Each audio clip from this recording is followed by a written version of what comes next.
Podcasts, the final frontier. These are the musings of the Salon, 8 strangers who met on the internet. Their mission? To explore strange new episodes, to rewatch Star Trek and realize, wow, that is actually pretty sexist. To boldly watch what we've all watched before. Red alert! Set an intention, go to Salon Trek.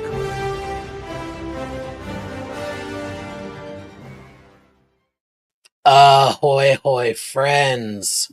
Welcome to the Salon. I am the hand-waved explanation that doesn't really make sense, but still hosts the Salon, Stan Williams. Tonight, we are a strange new Salon. Get excited. We will be talking about the first 3 seasons of Star Trek Strange New Worlds as we get ready for the brand new season dropping just next week. So get excited for that. We are at Salon Trek everywhere and all of the podcast places. We are at the Salon Trek over on Instagram. If you haven't yet, and you can throw a couple of dollars our way, we would certainly appreciate to help defray the costs of the Salon.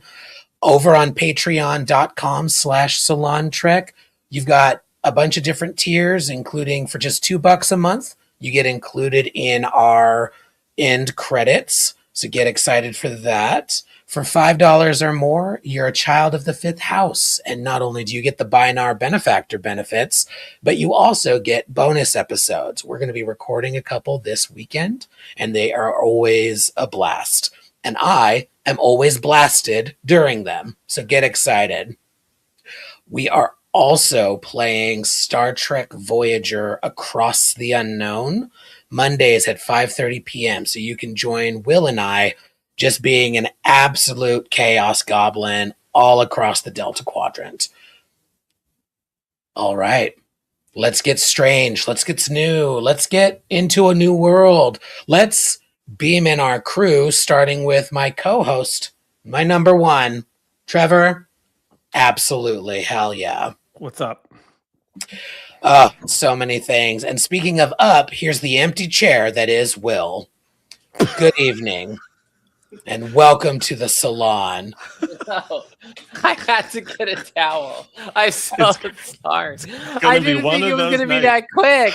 I ran okay, first of all, I'm so sorry.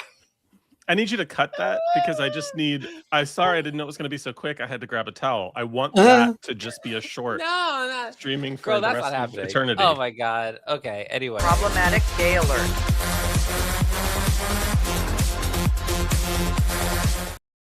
Oh, this is going to be a good time. Oh, baby girl. Speaking of good time, look who's back. Ken, how are you? Excuse me. 2 empty chairs. Hi, how are you? You bitch. I'm happy to be back. Speaking of happy to be back, I hope, but she didn't go nowhere. Joanne, how are you? I'm not happy, but Oh no. We will fix that. State of the world. I feel that. Or no, you're in review season at work. You mentioned, yeah. I am. Ooh. A bitch is very tired. Ugh. Well, I'm glad a bitch is here. So Very we're gonna do some strange new worlds. Trevor, before we get into strange new worlds, yes. would you like a transition video for this moment? Of course I would. Well then, I think before we get into strange new worlds, we should set an intention. This is obvious, but don't forget to set an intention when you light it, or you're just going to be wasting the wax. Indeed, we should. To set an intention tonight, I'm going to be selfish. I'm going to talk about something for a split second that might sound sad, but I promise it's not. I'm going to make it happy. So the intention tonight is an intention of remembrance. Last week, my husband and I lost a friend, which, again, sounds like it could be a very sad thing. But this is a young man who went much too soon, but who went out doing something he loved. He found his joy, and he passed away doing it. I won't get into details because it's none of your business. But I will just say that the lesson for tonight and for tonight's intention is to find your passion, embrace it, share it if you can. There's not enough joy in the world. And when you find it, please share it with other people. Among his passions, he also had a career as an artist. Stan, if you don't mind sharing some of the artwork that I sent over. Kyle Boatwright started his artistry as we'll call him a graffiti artist, but he was getting arrested distributing graffiti, we shall say, upon the world, but turned it into a successful career and sold many pieces and installed many pieces in places where the art can't be moved because it's on a giant wall. He was a muralist as well as a graffiti artist. All of the work that I shared with Stan, all of this was done with spray paint, which is just sort of impressive as fuck. But everything about Kyle was impressive. He was just a really cool guy. And like I said, went far too soon, but left this world for the next doing something that he absolutely loved doing. So if you can find that thing for yourself, please do it. And when you find joy in doing it, please share that joy. And with that, we're going to share some joy. The intentions are set. Fearless leader. Let's get strange. Let's do it. Thank you, Trevor. Tonight, we're talking about Strange New Worlds. Y'all, I don't know if you know this. Paramount's starting to let people in on the secret this week. The last couple of days have been slightly better. There's a new season of Star Trek coming out 1 week from today. What? Cheers, cheers, cheers, cheers. Sound effect. Ken, sound effect. Ken. Sound. Woo! Yay! Wow! Woo! I am the human Walla effect. Here we go. Yes. And we thought, what better way to get ready for season 4 of Star Trek Strange New Worlds than to talk about the first 3 seasons of Star Trek Strange New Worlds. I will admit, while I am very jazzed about this season coming up, I have some trepidation. Paramount's wackiness lately, the canceling of Starfleet Academy is still bumming me out. And so I only bring that up top just by way of framing. I am very excited whenever we get new Star Trek. You will never hear me pre-hate. I may share concerns. I may wonder, oh, that's an interesting thing to preview instead of something else about this show. But I will never encourage folks to not watch Star Trek. I will never say that's not Jim Kirk or insert whatever nonsense internet troll bullshit here. I love Star Trek. I'm very excited about any new season. Season 4 of Strange New Worlds is going to have a lot of fun stuff in it. And there will be some stuff that's probably not for me. And I think it's fine to say that. And as we get into each episode, it'll happen. I really enjoyed the first season and the second season. The third was a mixed bag. We're going to get into it. So with all of that framing out of the way, I thought I'd throw it to the panel as we kick things off with season 1, going back all the way to 2022. We had a brand new series debut with an excellent pilot, a wonderful first season, 10 episodes of Star Trek Strange New Worlds. Let's throw it out to the crew, starting with my number 1. Trevor, what were your overall impressions on the first season, and what was your favorite episode? So I actually went back and did most of my homework for this week's Salon was rewatching a lot of season 1. Because I forgot how much I loved Strange New Worlds because season 3 was so clunky. There were episodes of season 3 that I very much enjoyed, but I did not enjoy any of 3 as much as I enjoyed most of 1. And so revisiting 1, catching up on season 2 a little bit, which we'll talk about in a minute. But season 1, right out of the gate, great pilot. The the big swings that they're so proud of were less big and broad in one. It seemed like it was just a tighter season. It was a little more controlled. They were still a little loosey-goosey with some things that I actually appreciated and enjoyed.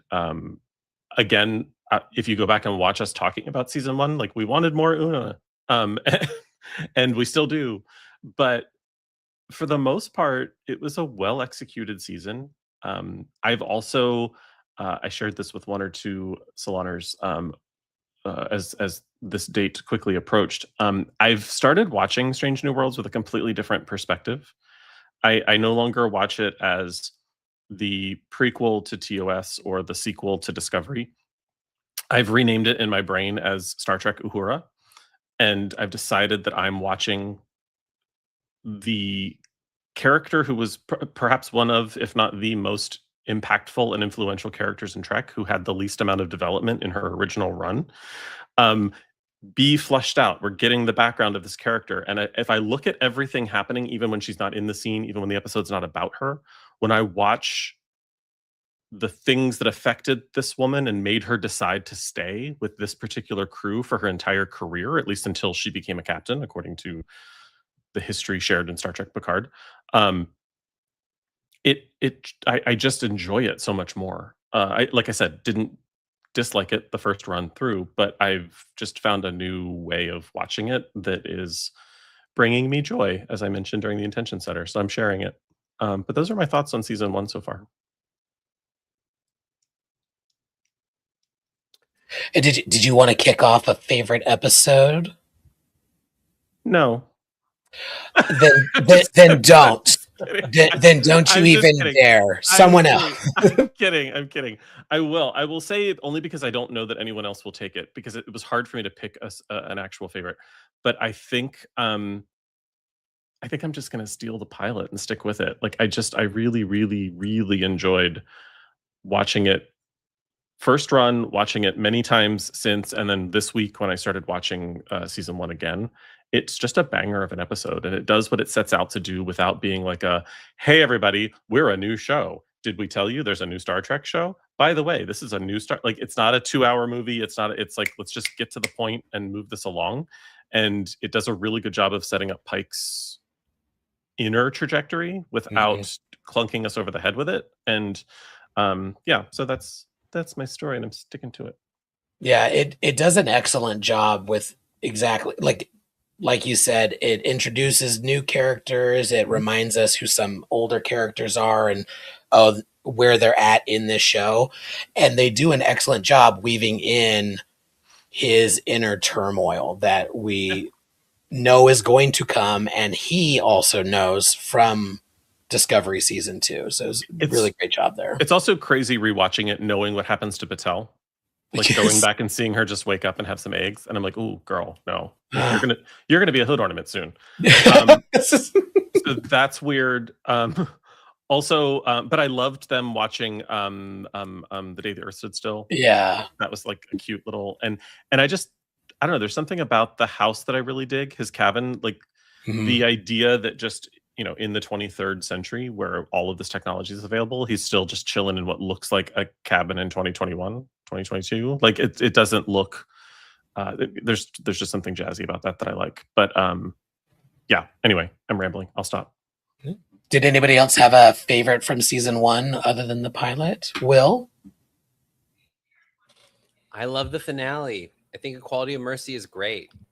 I think it wraps up Pike's him kind of dealing with his impending mortality, knowing how his life is going to end from season 2. Like, I think it wraps it up in a way where it gives a very interesting perspective on how, like, things are supposed to happen, and not in a woo-woo way, but more in, like, it feels a little more like, because there's time travel and some other stuff involved. I like that episode. I think it nods enough back to TOS where I go, oh, it's a good, that and Balance of Terror really pair well together. Like, I think it's two heads of the same coin. And it kind of lays this kind of meta idea that Kirk is supposed to be in charge of the Enterprise. That's fine, whatever. But I love that finale. I've watched it more than any other episode of season 1, not because of the cool space battles and the ship stuff, but I think it's the most development we get from Pike that is not directly associated with another character. I think that the character development is driven and the plot is driven more about Pike's character and about how you can't, once you know something, you can't unknow it. I think in a weird way. And I'm going, well, if I know how it's going to happen, I can avoid it. And what does that mean?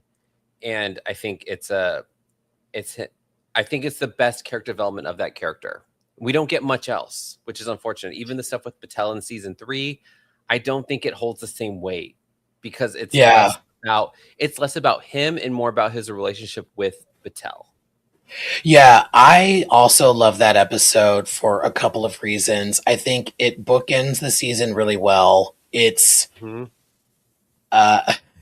Benji. I'm glad you're okay with the fucking wildfires. Thank you for being in the chat. I love the book ending of the story from the pilot to Equality of Mercy. Season 1 really is Pike's story. I haven't decided if I'm going to go into this rant fully tonight or not, so just have that looming in the background. But one slight frustration I have with the show is that I do feel like it stops being Pike's show after season 1 in a lot of ways. In Equality of Mercy, I actually love the use of Jim Kirk. I think the alternate versions of Jim Kirk in Strange New Worlds have been very creative, very interesting, flipping tropes for the development of other characters by utilizing an alternate version of a character that we've already gotten so much of. And so Quality of Mercy did a really good job there. Ken, you were coming off mute. Did you have thoughts or want to share your favorite episode? So I'm going to also say that the finale is probably my favorite because not only does it, well, a couple of things. One is looking at the entire season, this season knew that they were a TOS predecessor, right? I mean, and so they embraced TOS the right way, most of the time. Gorn stuff notwithstanding. So I think that what was interesting about Captain Pike through the whole season and what ended up we seeing in the finale is in fact that in that episode, Balance of Terror, the Enterprise needed a different kind of captain. They needed Jim Kirk, not to quote Star Trek V. We need Jim Kirk. But the kind of captain that Jim Kirk is, in the original series at least, versus the kind of captain that Chris Pike is. And they don't change too radically. The Chris Pike that we see throughout Strange New Worlds, you see the origins of that character in The Cage, in Jeffrey Hunter's version. So they don't radically shift. And that's probably to me is the most amazing thing about this show as a whole, is that what they did was they built this show off of a literal 61-year pilot that didn't sell.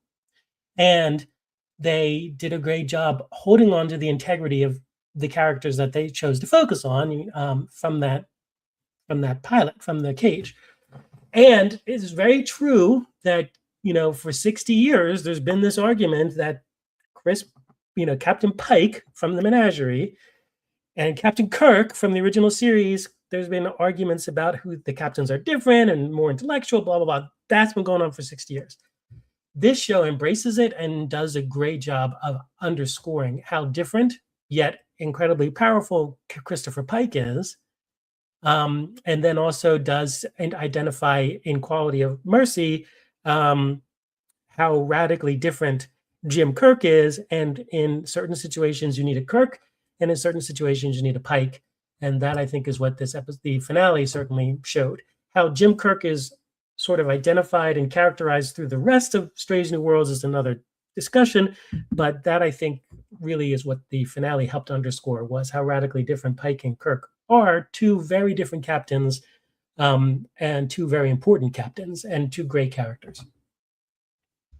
Also, Quality of Mercy underscored. He's already Silver Fox, but Platinum Fox Pike in the modified Monster Maroon, hotness, moving. Fight with your mama. You thirsty bitch. In the arms of the angel.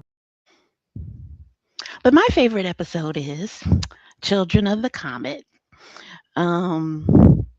One, we get so much information about Uhura, stuff we didn't know and stuff we love.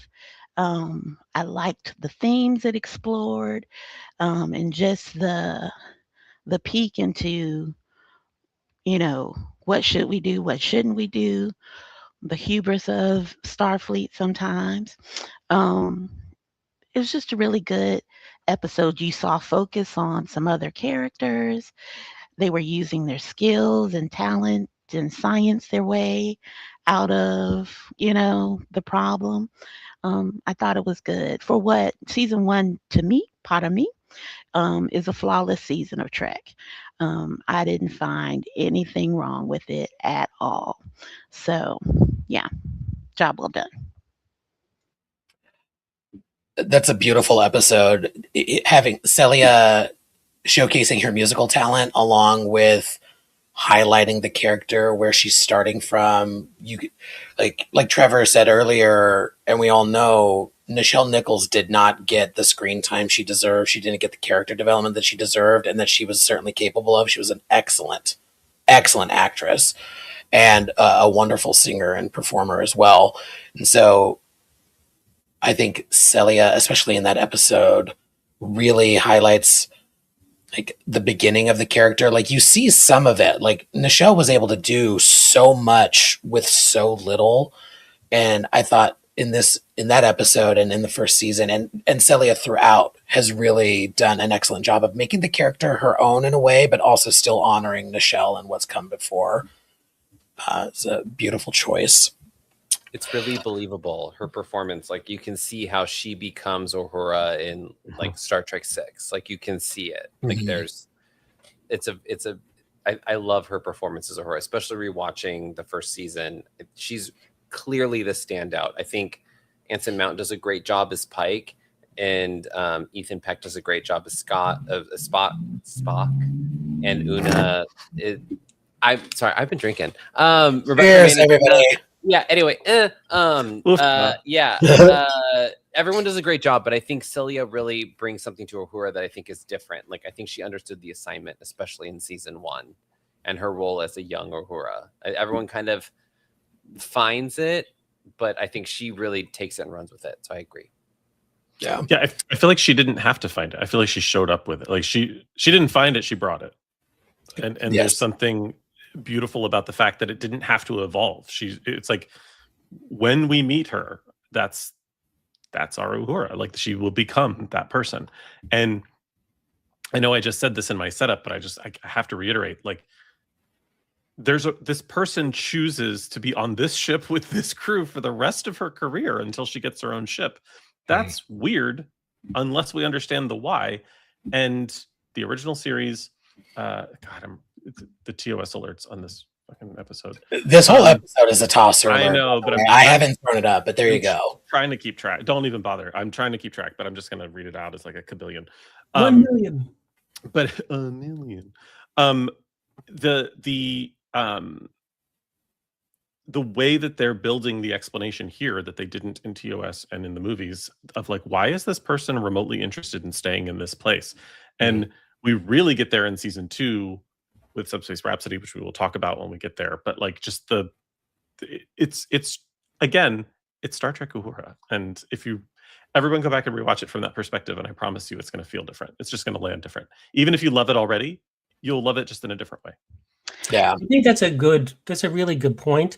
Nichelle Nichols, phenomenal. Never really had big moments throughout. I mean, frankly, some of Nichelle Nichols' biggest moments were in the animated series, Yes. honestly. Yes. So that's sad in its own way. The way that they really did not do the Ahura character any justice in The Undiscovered Country, that really annoyed the crap out of me and still does. But there's not really big moments. Although you can look at that one moment from Star Trek: The Motion Picture where she says, "Our chances of coming back from this mission may have just doubled." Mhm. That moment, you see that begin to build throughout Strange New Worlds. And Nichelle Nichols was drastically underused. Also the next big moment for her, besides the animated series, has got to be that, Mr. Adventure moment in Star Trek 3. And, you could see the evolution to that moment too. And Celia's got it. She's just, and I like the Star Trek Ahura idea is such a great way to sort of frame this, Trev. I love it. It's a fun way to rewatch it. I always say Titanic is fun to watch if you pretend Jack is a figment of Rose's imagination. Strange New Worlds is fun to watch if you're watching it as renaming it Star Trek Uhura. The Sci-Fi Sisters did an interview with Celia at Trek Long Island.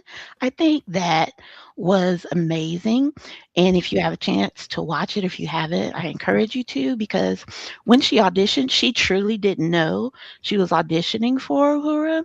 And I think part of it, and you'll see it in the interview, is just she really truly brought just such joy and honesty and vulnerability to the role that I think we're all agreeing just translates throughout her portrayal. So good stuff to watch. You'll gain a lot of insight about her and her choices from that interview. And shout out to Wanda for turning me on to that. Yeah, I agree. And one last thing I should not neglect, with Nichelle Nichols is Charlie X. An amazing episode for Nichelle Nichols. Charlie is my darling. I mean, that whole moment where it's it is the same character, and you can even take, as much as I like Zoe, whatever her last name is, Saldana. Celia is much better as Ahura, frankly, but that's another argument. I mean, I haven't met an Ahura that I don't like, but they're very different. Yeah. Very different. Very different. But also, I hope you like that little sound effect from Ken, because for those who don't recall, following Star Trek Strange New Worlds, we will be doing a thumb war on the original series. And so, Ken, get your pipes ready, because we will be expecting you to hum a few bars when we get there. I'll do the soprano opening of the original series. I could do that. Sure. There's lyrics to that. We could do the lyrics. There are lyrics beyond the rim of the starlight, my love. Sorry. And they're not I good. love it. They're not good, but and I love it because Gene Roddenberry is such a businessman. He wrote lyrics to get the royalties. Get your paper. Get your coins. Work your passion. Find money. Gene Roddenberry, a man who was not extremely wealthy for most of his life, but died ridiculously wealthy. So, yes, if you figure it out and you can make some money from it, do it. That's why he wrote the Q part of Encounter at Farpoint. So, anyway, also, we digress. But you, Ken, you teasing us all with Charlie as our darling. If you were a child of the '80s like I was, and you went to those little city conventions, there was a gag reel of original series, and it was mushed together with stuff from early seasons of TNG. It was a 30-minute gag reel that had that song playing on it repeatedly. And every convention that you went to, there was at least one dealer playing it very loudly over and over all day. And so that song just gets drilled into your brain. I can't hear that song without thinking of wandering around some random city in Florida at a convention for whatever actor they happen to fly in that weekend. So, well, that is one of her songs. Of course, her most famous song, Nichelle Nichols' most famous song from Star Trek, is "Beyond Antares," and which she recorded for an album, as well as in the episode. So, that going back to the fact that Celia and this whole moment about Night of the Comet, where music is so incredibly important to Uhura's character. It was only really mentioned a few times. Probably the most famous time is, "What is music?" Nomad says. Think about music. Bluey. But yeah, anyway. So I'm looking There's forward going to be an avalanche of fun facts in just a few weeks, everybody. Oh yeah, brace yourselves, y'all. Brace yourselves. In just 11 weeks. Also, Stan, before we move on or migrate, can I? Because I took us on the tangent, so can I bring us back to one thing? Please do. By accident, I want to get us back on topic, but also acknowledge something in the chat that I think we should talk about, just because we're talking about specific episodes. We got a question from Anthony regarding the Salon's thoughts on "Lift Us Up Where Suffering Cannot Reach," and it was such a great episode of Trek. Like, whether you liked it in Strange New Worlds or not, it's a great Trek episode. Like, it just works in every way. I'm curious if everyone else has just as passionate thoughts about it as I do.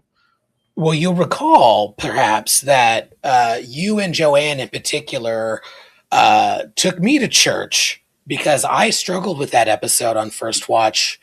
Just, there were a couple of touch points of the execution where, like, I don't know if it was my neurodivergence, where I was like, I mean, it's one kid. I don't love that, but he did choose to sit down.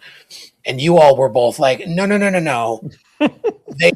They put him underground. It was all about the underground work that's actually happening. Like, don't look over here. There was so much more to it than like I saw it on a surface level, and you all saw it on a much deeper level that really gave me like the correct schooling that I needed, but also just really highlighted how good the episode really is.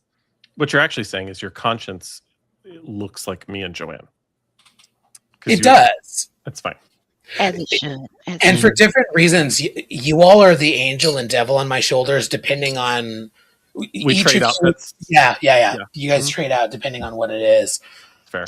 I'm more one than the other. Either. We should. It's a great Sorry, merch go ahead. idea. Sorry. Yeah. I was just thinking we could make mini Joannes and mini Trevs with halos and horns, and we could just anyway. Wow. Head bubbles. Devils and Angels. It was a very Star Trek episode. I think you're right that the episode is one kid, right? I don't recall any other Star Trek story really focusing on something as dramatic. There's lots of dramatic Star Trek episodes, but this idea that there's one kid that sacrifices, that has to be sacrificed, is a very, very Star Trek morality story. And Star Trek, the original series, did morality. Probably besides being known for Styrofoam rocks, was known for good morality stories.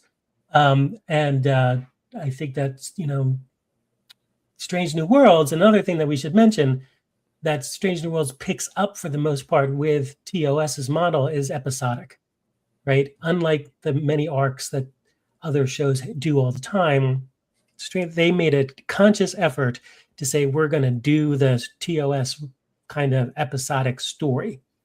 And I think this is one of those episodes that benefits from that as well.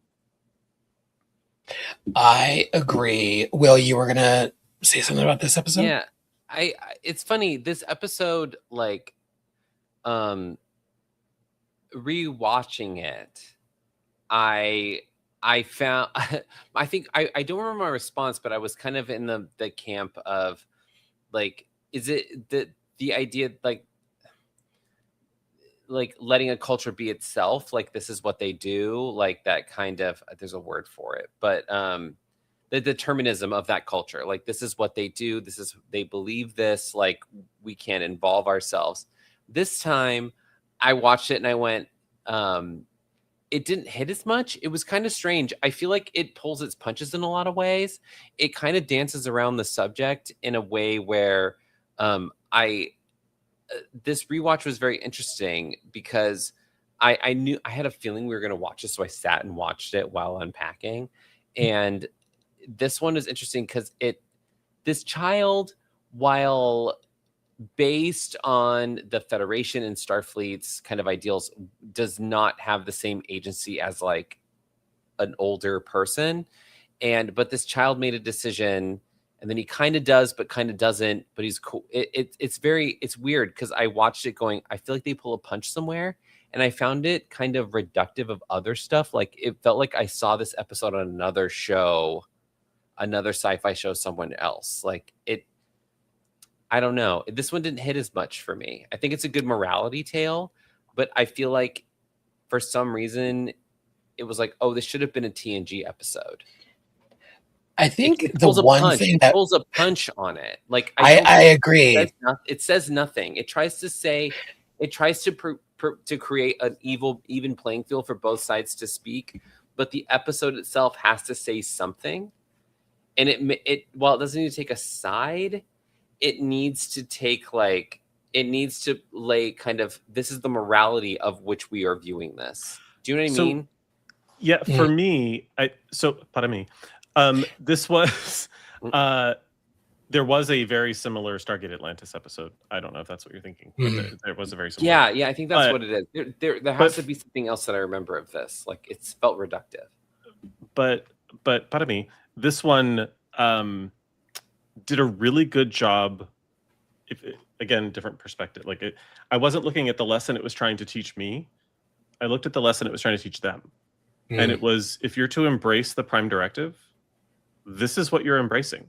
You're embracing a culture that would groom and enslave a child for the purposes of perfection or seeming perfection, to maintain their society. You could very much interfere and save this child. You could save him from being drained of his life force until he's a frightened skeleton strapped to this machine. Or you can hold on to the fact that you have this non-interference doctrine. And Pike struggles with that himself. But as an audience member, my thoughts were that the lesson we were learning was the lesson that they're learning, not one that I'm supposed to walk away with, but rather, oh, wow, that fucking sucks to watch. Right. Well, the backdrop of that is Pike's relationship with, was she the president? Well, their leader, yeah. A leader. He had to get a little on the side, which was Yeah, very side Kirkian. It's very Kirkian. It's very Kirkian. But like the morality of this is that I feel like we're not. I think the best Star Trek episodes are ones where the audience, are an omniscient, like not even, I guess, a third party. Like we are not in the perspective of a single character. We are watching from above. Like there is an omniscience to this. This episode, I think, firmly plants itself in Pike's perspective, because we see his, like the end of it is really his kind of issue with what just happened. It's not that we see this and there's a party that is not as unwilling to make an action, and a party who this is their culture, this is what they do, and the conflict therein, that gray area that we as the audience sit in and have to discuss. I think this episode plants itself in Pike's perspective, where I think if we get like, I don't know if there's another, for some reason, Measure of Man came to me, because it's like a procedural like this episode. They are debating two ends of a specific problem. That episode, I think, because we have a relationship with Data, we have bias. But like that episode is written from the perspective of Data is a person, Data is a machine. And we sit kind of firmly in the middle, but both sides make compelling arguments. We have bias towards Data as a person because of our perspective on the series. I think the episode from a third party perspective, if you never saw any other episode, you would have a different relationship with the situation. This one, because it is firmly implanted in Pike's perspective, we are led to his train of morality, where I think if this was written more in an omniscient way, I think that's my issue. It doesn't present. I don't know why I felt weird about it. I felt weird about this one because I kind of was on the end of like, that's what they do here. Like you're imposing something on this culture. Like, but him choosing to sit in the chair is what got me. I've wondered if Pike's side piece kind of nudged him into the chair. But I don't know. I don't think you're wrong, Will. I think you're right. We are in Pike's point of view, but I think we're getting part of I think the lesson in it. Yes, there are questions about consent and agency and, nice people on both sides. But I think really at the core of it was we're seeing Pike, because the question for me, pardon me, is ultimately what do we need, right? Because we can't talk about this sacrifice. It's like, oh, you sacrifice this for the needs of the culture. But truly, do we need what do we really need? What of our benefits are? And we see it through Pike's eyes, because look at the choices and the decisions he made, because he needs community, because he needed some sex, because he needed relationship. What do we need? And fundamentally, what are we willing to sacrifice to meet those needs is the bigger question. Right. So, and I think it was deliberate to kind of leave us all in that question, right? So I don't think you're wrong, but I think that was the point. I also think it was deliberate to have, this was written from Pike's perspective, and he was watching one person be tortured. Like, this was all very individual, because it's easier for us to process this when we're watching individuals as opposed to the reality, which is many of us were watching that episode on a device that was built by slave labor. So the message of the episode, that all of this is built up on the torture and eventual death of this young man being so horrific, yet when we look at it in a broader sense, we don't have a problem with it. It to me, it resonated. To me, that's what told the Trekkian story, I guess, if that makes sense. Sure. I think the perspective of it, like, I see the point, but like, I think there's the individual perspective, I think at this point is not, I don't know. Not that I would be like, yeah, hook the kid up. Like, right. There's I'm not saying that. Like, I'm not saying that. We don't think We you know, is like, man. We know. Yeah. fuck them kids. Yeah, fuck them kids. Wow. No. Where's the Will is a monster banner for this? Oh my god, I know. Don't add that. Don't do that now, Stanley. Fuck you. Put the keyboard down. No, I think that's the thing. Exactly. Girl, save it. I think that's what makes this episode interesting, because it does frame the argument on an individual's perspective of the problem. Well, I viewed this more standing back, being like, this is a cultural practice, and while they don't agree with it, they're not supposed to have an opinion. Like, they're supposed to be objective based on the Prime Directive. And he felt a certain way about it, but it was not because he morally took it. Was like the fact that the side piece was doing it. It was his. We were led to believe that a lot of the morality on this was like, it was not that it was like, oh, my side chick is the one who involved killing this kid, and that makes me feel icky now. Which I think that's the problem with it. It's that it's framed on Pike's the audience avatar is Pike in this situation. Well, I think if it was Omniscient, where we do in other procedural kind of episodes we have in Star Trek, that I think the episode would be more powerful, because I think because Pike is the audience avatar, we are led to believe that his opinion is correct. I will only add, I will yes and you, that I think the Prime Directive should, I don't know if it does, but it should dictate how you behave, not how you believe. You can believe it's wrong, but believe that it's not my place to interfere. Yes. I think and I agree with that nuance, because he behaved appropriately. Yes. But I think his belief is what transcends the behavior, because that's what the audience is led to believe, rather than how the audience is supposed to behave in the situation. I think he did the thing that he was supposed to do, but I think because we are the audience, he is our avatar in that episode. Yep. And what was missing from the episode, the only thing in my opinion missing from the episode, full frontal nudity.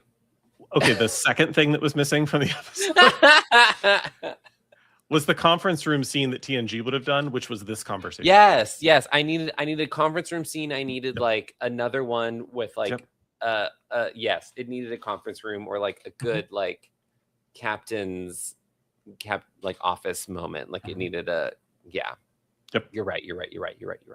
I know. It needed a No, I'm conference just room kidding. scene. Yeah, no. Oh, shut up. Once, and how long have we been doing this? 6-7 years? Shit happens.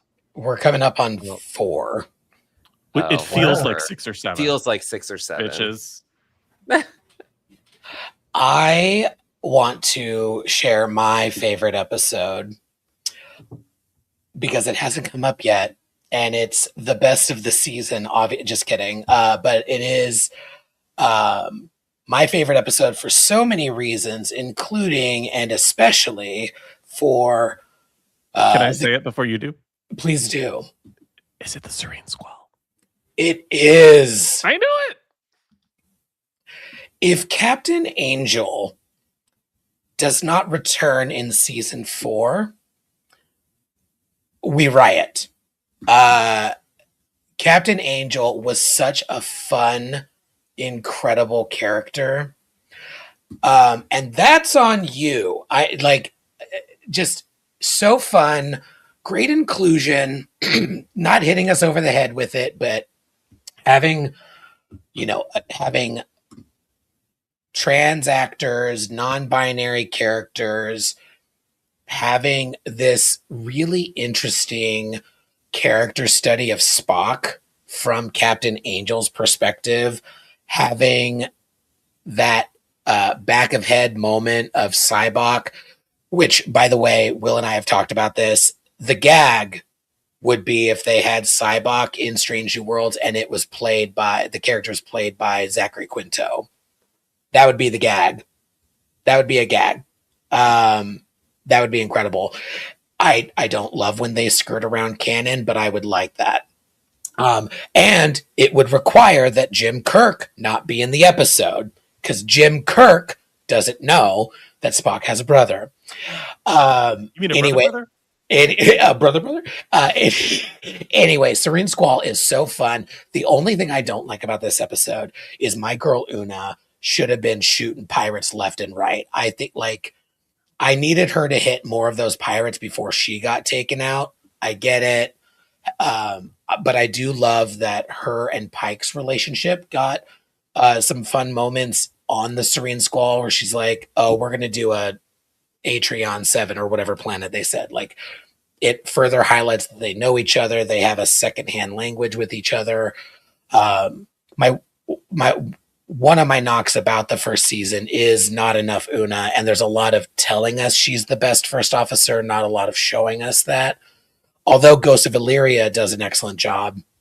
I want more Una always, but in this episode, we got just a lot of fun. Jesse James Keitel, excellent actor. Really hope Captain Angel comes back.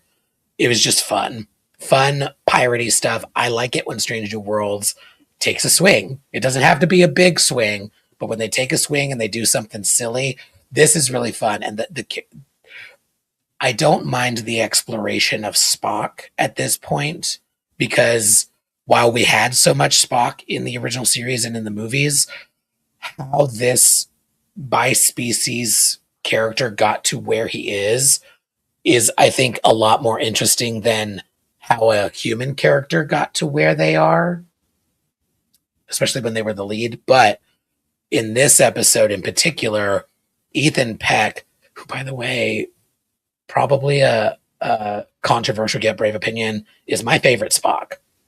And not just because he is stunningly gorgeous. He is just my favorite Spock. I just love his performance. And in Serene Squall,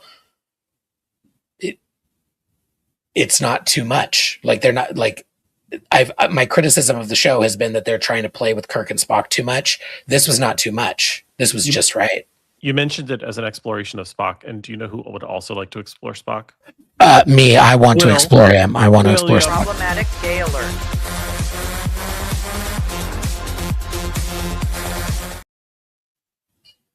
Both y'all bitches. Can I tell a little story? Turns So- out there are no rules. Do it.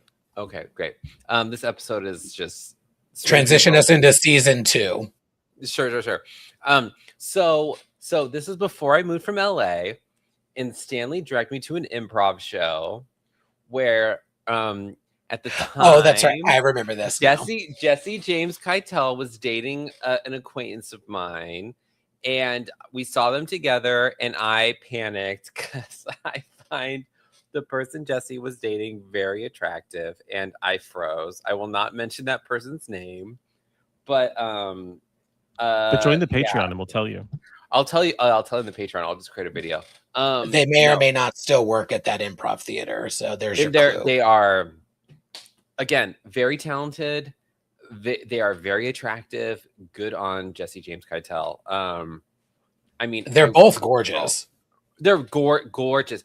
I mean, it was the first time I was hanging with Stanley. Was just like, I can't say anything to these people, even though now I'm like, you should have just went and talked to them and said hi. And no. Anyway, it's one of the very few regrets I have is that I didn't go over and introduce us and talk to Jesse James Keitel, who I hope are they coming to? They're not. I'm guessing they're not coming to STLV, but we'll find them.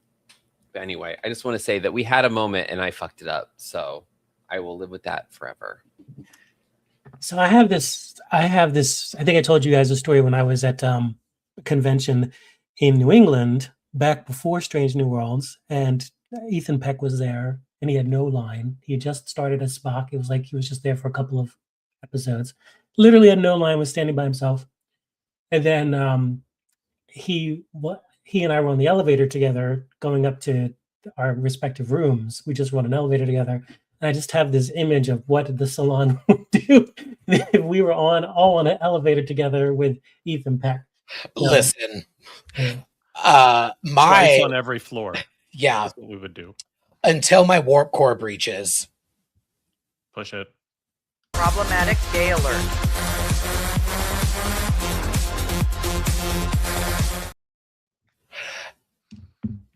I had season 2. Yes.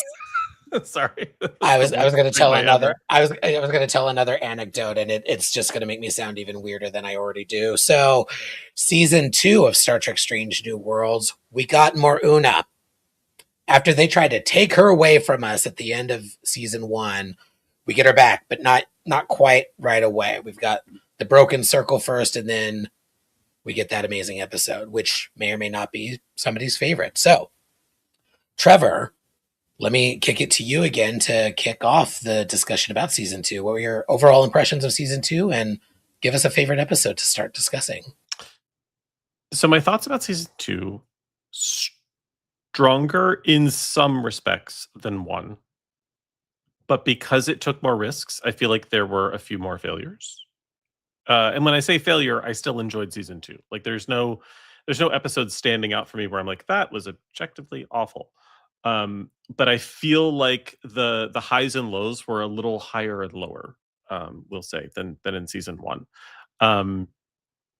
I enjoyed getting more Una. I was annoyed at the weird way that we attempted to appease fans by giving us more Ortegas, because we didn't get more Ortegas. We just got more acknowledgement that we hadn't gotten more Ortegas. Like it was. What does she do on the ship, though? I can't remember, but I refuse. That infuriated me because that was like, why are we putting into her mouth the words that are the only words we know about the character? Like, can I know something about this apparent war hero? Like, why are we making this weird? Why did we? Anyway, I'm not going to rant about my frustrations regarding Ortegas, especially when in season 3 we actually get a really, really powerful couple of scenes with her in an episode that's all about her. That still isn't all about her. It's all about the Gorn and the Orgonians. Anyway, season 2 for all of its pardon. Metrons, not Organians. Metrons. Sorry, not Organians. Sorry. Wow. Well, actually, push the button. Well, I should have said that. Well, actually, no. Well, actually.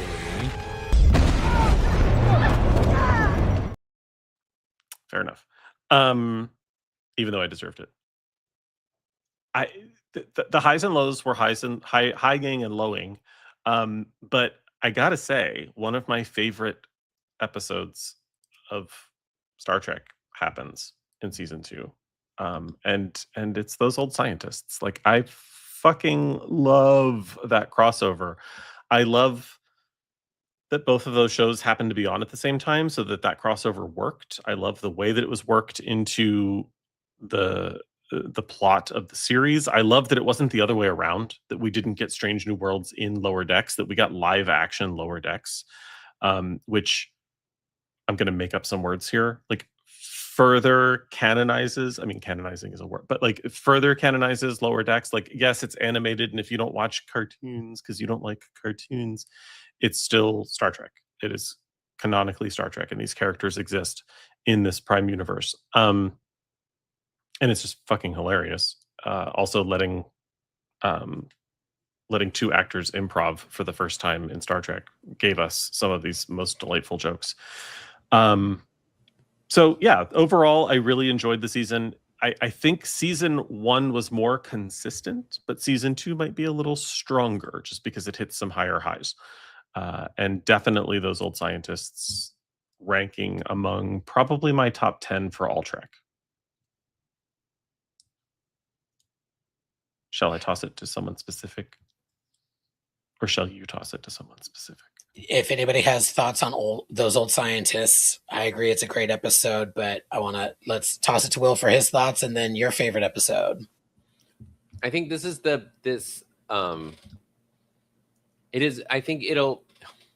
tweeted something, or posted something on Blue Sky not too long ago, where I said that, like, I think this era of Trek is due for a little bit of perspective.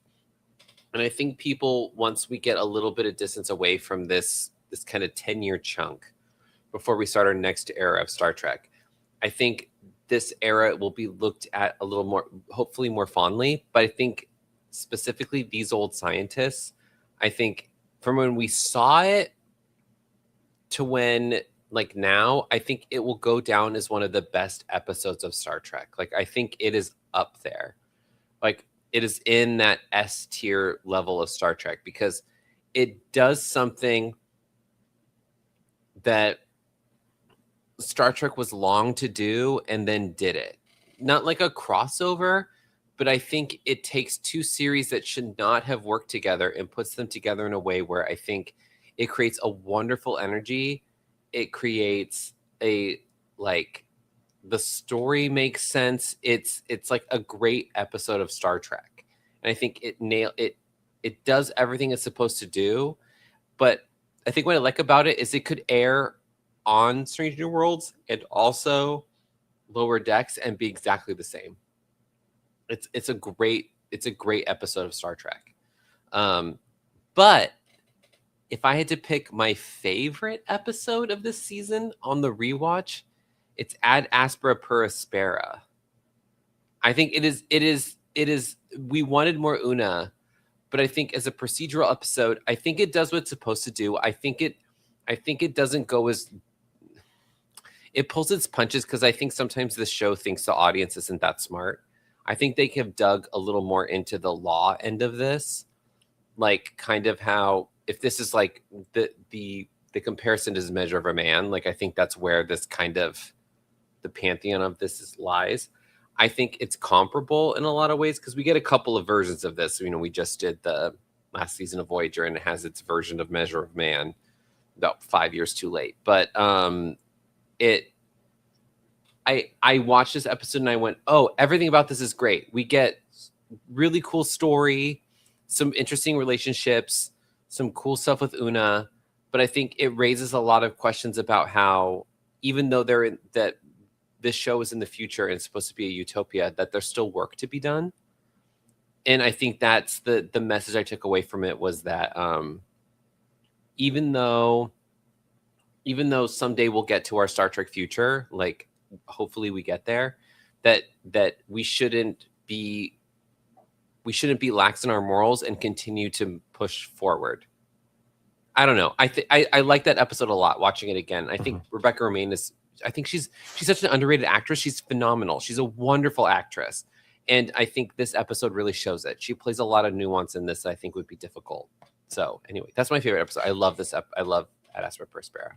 I gotta agree with some of the chat too, but I'm gonna actually one up. Let's see, who said it? Was it? Sorry, Norman said that it was the best court episode in modern Trek. I think it's actually the best court episode in Trek. I realize Measure of a Man gets a. Philippa Lavoie would like a word. Well, then she can have it. That word is cunt. I love her. She's fabulous, but also not great at her job. But like, where's that 80s hairstyle like no one else? But she's not great at her job. The way that Ad Astra per Spera like weaves in the fact that this attorney will receive some latitude in this non-civilian court because she's a civilian attorney.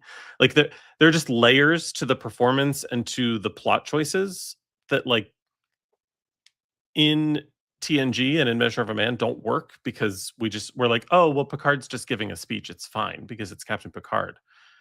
Counsel doesn't get to testify. So what is Picard doing during half of that episode?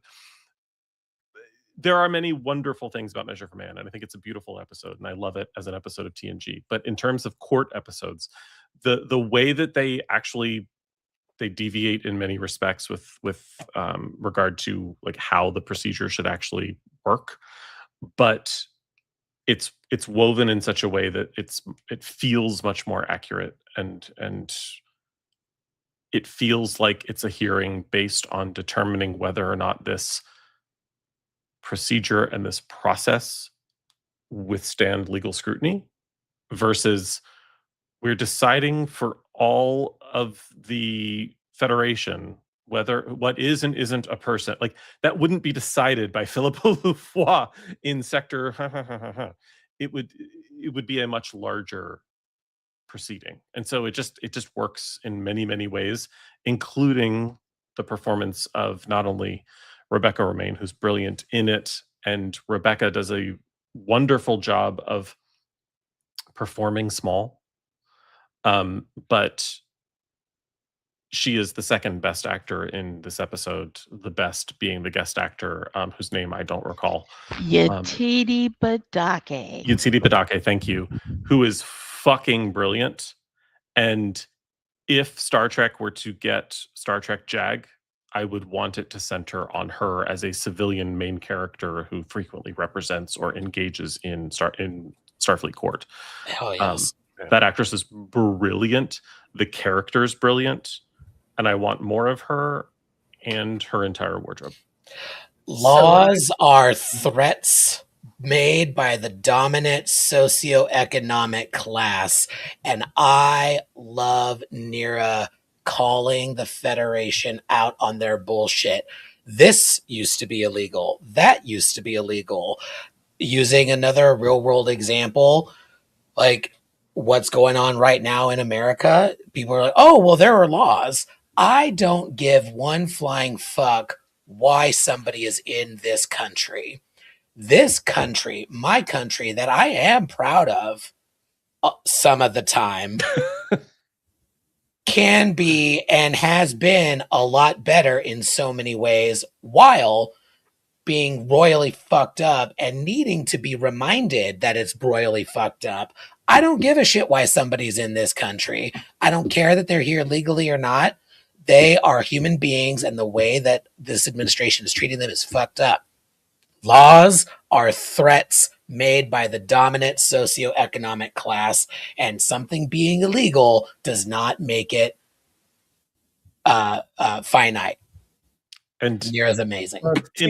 Implementing and enforcing a law and then implementing it and enforcing it cruelly are two very different concepts. Cruelty is a choice, and it's one that this administration has made repeatedly, and it's kind of the point for them, and it doesn't need to be that way. So I would say, going back to the court procedural episodes, I would have to, being a TOS person, I'd have to say Samuel T. Cogley would like a word about the best court episode ever. He can have it. He can have it with my However, from an episode that's not mentioned, which I actually think is better than The Measure of a Man, is The Drumhead. And I think The Drumhead is a phenomenal procedural episode of the original of the next generation, and then also the moment. And it's not it's a court argument, but the moment in The Offspring where Picard goes against the admiral and says, "Turning a child over to the state, not while I'm in command." Sorry. So I think that those are very powerful moments. I do have to say a couple things about these old scientists. Those Old scientists.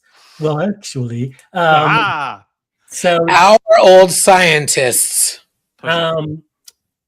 Both you, Trevor, and you, Will, and a few others in the chat said that this is in the top 10 Star Trek episodes of all time.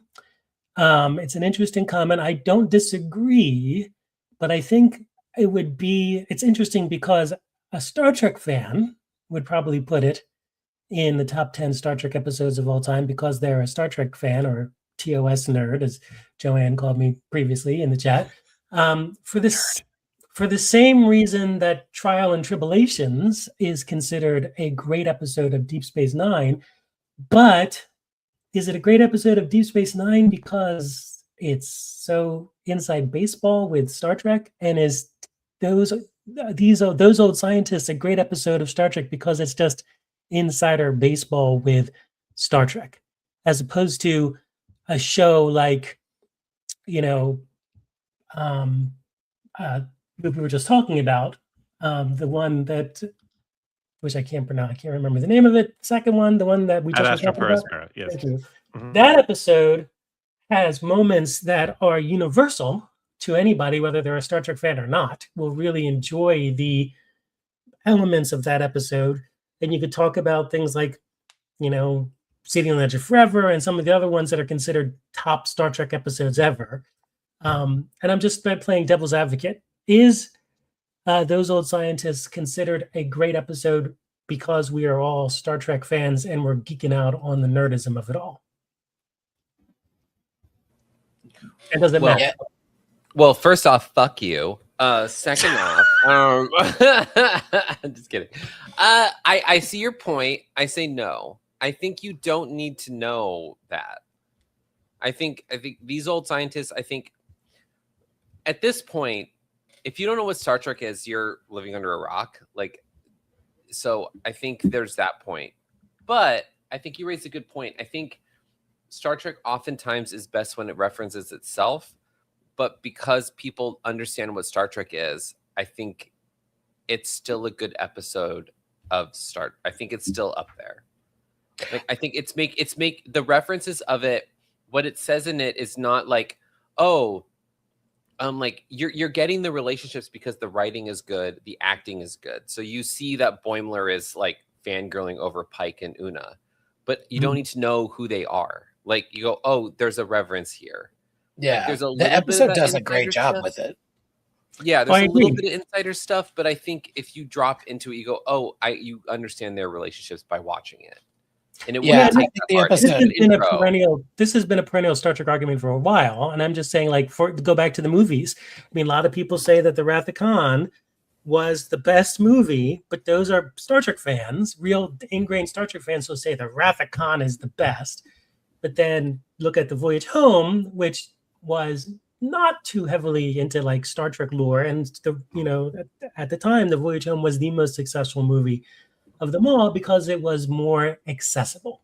So does Star Trek work when it's more accessible, or does Star Trek work when we consider the best of Star Trek? Is it the more accessible Voyage Home of it all, or is it the more sort of? I'll say this: when people think about a sequel to a movie, there are two movies that really come up when you talk about film. People go, oh, we're gonna go Empire Strikes Back, or we're gonna go Wrath of Khan with it. I think that's where that ends. I think while I will say when I saw Wrath of Khan, when I initially saw it, I never saw the original series. I didn't see Space Seed until years later, decades later. So mean, I knew Khan from that movie. So I think when you have good writing, when the relationships are established, when we know who these people are, I think These Old Scientists does a great job of you knowing that while the animated stuff is a little weird, I think that's a point of interest and just the nature of the two series. I think that Star Trek is best when it doesn't feel a need to explain everything to its audience. And it's about the relationship of these characters to each other and the situations they're in and the struggle to solve a problem. And I think These Old Scientists does a great job of doing that. Also, I have 2 key points to retort, Ken. One, I personally, as a Star Trek fan, enjoyed The Voyage Home more than I enjoyed The Wrath of Khan. Wrath of Khan's a great movie, don't get me wrong. I think Wrath of Khan is a great piece of cinema. But as a Star Trek fan, I was more attached to these characters in lighter moments than in, oh fuck, we're all gonna die. Like it was more enjoyable to me. But Wrath of Khan's probably my close second in terms of coming up against that. And then I remember the first time I saw Space Seed because it was the first time that I saw Ricardo Montalban in gold panties, and it was very memorable. Problematic gay alert.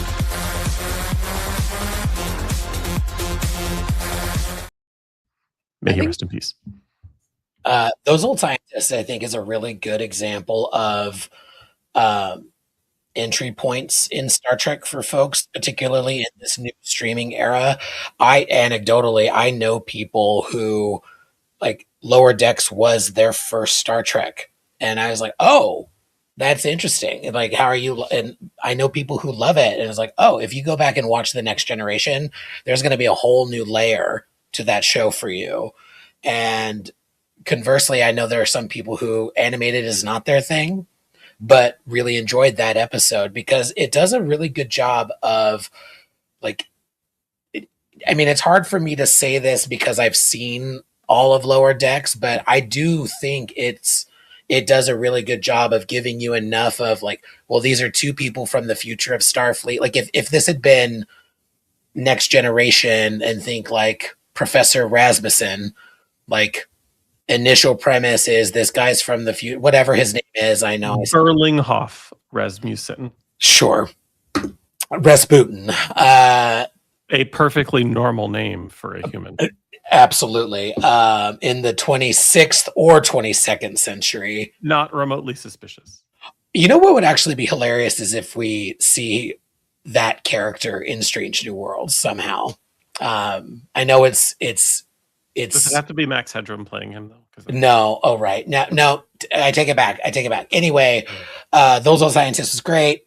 Jonathan Frakes was a great director for that. And I think they did a really good job of, like, explaining the future people being here, and the story is about this Orion encounter and, you know, not being prejudiced against Orions because they're not all pirates. Damn it. Who had a different favorite episode in season 2 that we haven't talked about yet? Either Joanne or Ken, you all haven't shared a favorite episode of season 2? Or yes, you did. Sorry, Joanne. I had asked for Perspera. And I think that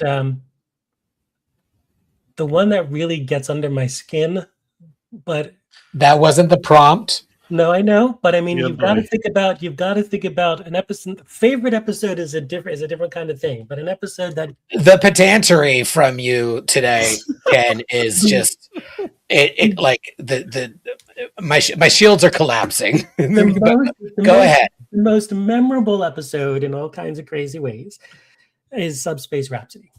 And I wouldn't necessarily call it favorite by any means, but it is definitely one that stays with me. I'll just put it that way. It's very joyful. Yeah, that's what it is. I fucking love Subspace Rhapsody. I was gonna say I am torn between 2 because of very different things. Like, and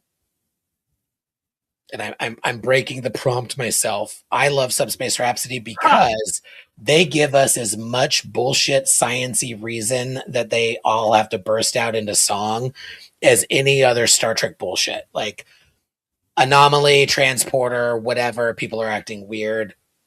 I love it. The only thing that I do not like about that episode, and I am still not sure if I'm going to go into this rant fully or not, wait for season 3. Jim Kirk does not need to be there.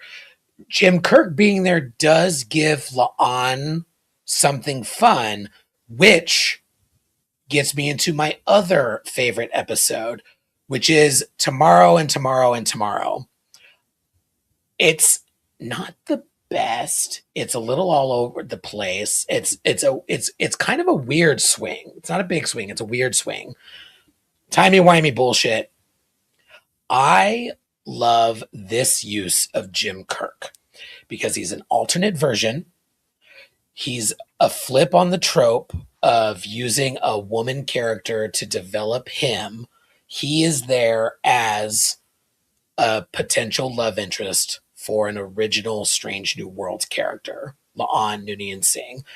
Mostly original. Her connection to Noonien Singh is well, the character, yes, but like the connection to what has already come. She's a popular last name. Yeah, yes. I love that episode for a couple of reasons. It's another character giving us a different way of accepting your destiny, or not accepting your destiny, but accepting where you come from, which was super fun and a great lesson that, like, yeah, we all have demons. We got to work through them. But also Carol Kane in that episode, that her interest in math and engineering was from La'an randomly showing up to her antique shop and being like, we need an engineer, wink. And Carol Kane being like, does this look like an engineer's engineering place? I work retail. It was so fucking funny. Carol Kane is a goddamn delight.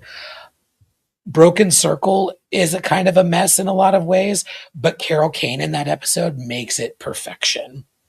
Her waltzing onto the bridge and being like, oh, somebody is making it look like the warp core is going to breach. Like, it just eats up the scenery. My favorite episode of season 2 is Carol Kane. That's my answer. Yeah, she's phenomenal. Phenomenal.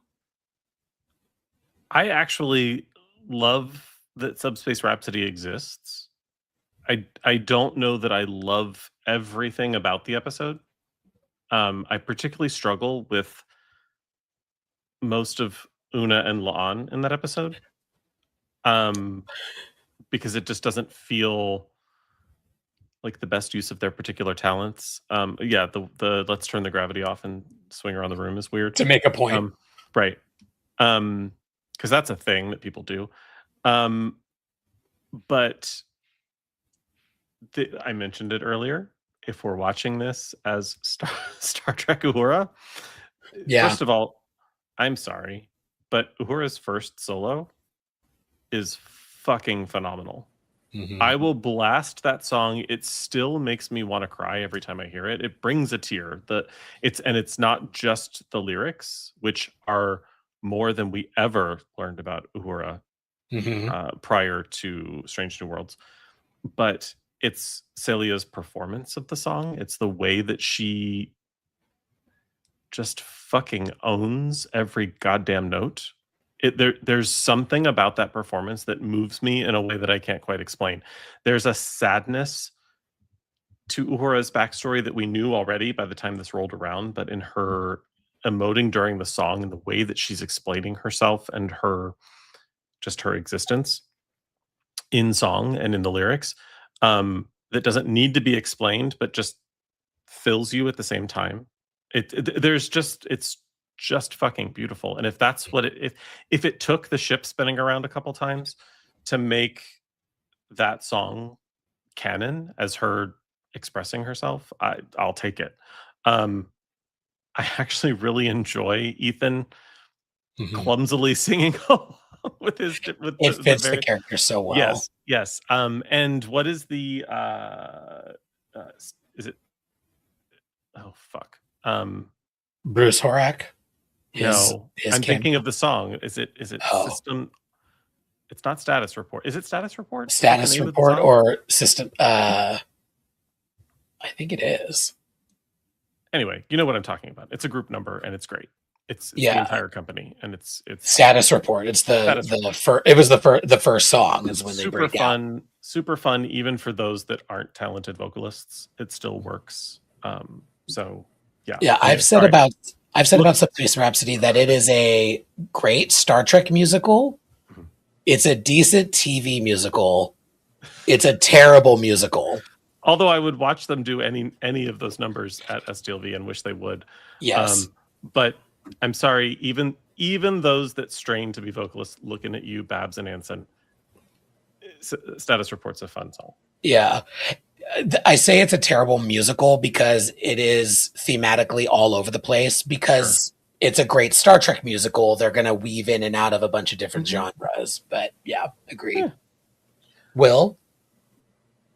I have to say that watching this episode, I immediately thought, okay, good, we got that out of our system. Sure. It unfortunately, because this episode was reviewed positively and people seem to have a very positive reaction to it, that's why we're getting Muppets. Like I don't disagree while I appreciate both as someone who's a trained puppeteer, I love a puppet. Everyone loves puppets. Lord The thing is, this episode, I think, kind of opens. It's a very ominous portent because I go, oh, this is why all of this experimentation starts happening in Strange New Worlds. Because I think these old scientists, I think, sets it up. But this is where it really goes, oh, get that off my screen. Get it off my screen. This, I think the problem I have is this episode goes, oh, we've done a musical episode. What else could we do that we haven't done in Star Trek that's kind of kooky fun? And then they go puppets. So I haven't seen the episode. We'll talk about season 4, what our hopes for are. I hope the Muppet episode is good. I'm putting the energy out there. But I hope it's everybody but Carol Kane. I hope it's everybody but Carol Kane. She's the only one that isn't a Muppet. Attached to the sticks. They still attach to the sticks. Because if it's just Ants, if it's just Pike, that's not as fun. But if it's everybody but Carol Kane, it's going to be fucking phenomenal. I agree. I have thoughts on it, but this episode, it's not, as someone who like works in theater and has worked on musicals, this is not a good musical. It's not good. I'm sorry, it's not good. As like an episode of TV, it's fun because it kind of falls into the Buffy musical episode. Like it falls into this genre where other times there's been hit or miss with musical television. As an episode of Star Trek, I think it's fine. But I watching this episode, I just kept going, okay, great. I'm glad we got this out of our system, so we'll never see another another musical episode of Star Trek again. I also feel like it set this series up to do weird shit. Like I'm waiting for if this was still trendy is this cake episode of TNG where people go, oh, is this character made of cake? Like it sets up a weird trendy thing that makes production has ended, so we're okay. Well, we putting don't that know into what's the happening universe. in season 5. There could be a is this cake episode of season 5. We don't know. Wait, no. Hey! How dare you? They already did a This Is Cake episode. It just happened to be Data's dream. Well, yeah. Deanna was cake. Fine. Well, actually, yeah, fine, whatever. But I'm just saying. I don't know. I have issue with it. I don't fully agree on a couple different points. I think shocker. You're right in that this was the precipice that they fell off of. But, to quote the president of the Federation in Star Trek 6, just because you can do a thing doesn't mean you must do a thing. So like they tried this, that didn't mean they had to then go out and start doing all of the other things that they've done since. So you didn't have to do Muppets just because you did musical. I think they were going to anyway. Because you But did. they did. I think that if this episode was not as successful, we wouldn't have Muppets. Well, maybe it was successful because people that enjoy musicals, not just people that are trained in them, enjoyed it. Like you don't have to be you don't have to like I watched it and I like musicals and I like Star Trek and I thought it was a fun Star Trek musical. Your It wasn't positivity is killing me. it wasn't groundbreaking, it wasn't earth-shattering, but like it was fine. It wasn't the worst thing I I've didn't ever say seen. it wasn't fine. I'm fine. a little You did annoyed say it with- wasn't fine. It's fine. Well, You it's said it not wasn't good. fine. It's not a good musical. Like Which is saying it's not fine. I said it's fine. There are plenty of musicals that are not good that I would say are fine. Fine has variable meanings. It's not Sure. necessarily. I'm not a musical person, but I've worked it enough to know, oh, that's fine. It's not good, but it's fine. Do we know if the Jim Henson people were involved with the Muppet episode? They were. Yes, they built all the Muppets. Yeah, That's fantastic. it's very clear from the Anson Muppet that they use the felt that their proprietary felt. I can Most notice importantly, that shit from 5 miles away. I could notice that felt. But Yeah. will there be Fraggles?